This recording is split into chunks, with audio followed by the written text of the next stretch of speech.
রাসূল সাল্লাল্লাহু আলাইহি ওয়াসাল্লাম জিনদের কাছে কোন সূরা সম্পূর্ণ পাঠ করেছিলেন, তিলাওয়াত করেছিলেন?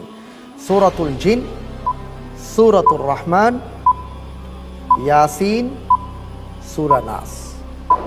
তাহলে কি 50-50 চান্স নিতে চাচ্ছেন? জি। আমাদের প্রতিযোগী বন্ধু তিনি 50-50 চান্স এই অপশনটি নিতে চেয়েছেন। 50-50 চান্সের সুযোগ দেয়া হোক। আমরা দেখতে পাচ্ছি 4টি অপশনের মধ্যে 2টি অপশনকে মুছে দেওয়া হয়েছে, 2টি অপশন সামনে রয়েছে। খ সূরাতুর রহমান এবং গ সূরা ইয়াসিন, দুটোর যে কোনো একটি শুদ্ধ। এখন আপনি খুব ঠান্ডা মাথায় চিন্তা করে আমাদেরকে বলতে পারেন যে কোন উত্তরটি সঠিক হবে। খ সূরা আর রহমান। সূরা আর রহমান। আপনি ইয়াসিনকে কেন চুজ করলেন না? আমি তো ইয়াসিন বলতে পারি। একটু মানে হঠাৎ একটা মনে হলো, এই জন্য আর ইয়াসিনকে চুজ করলাম না। তাহলে লক করে দিচ্ছি। জি। লক করে দেয়া হোক সূরাতুর রহমান। সঠিক উত্তর।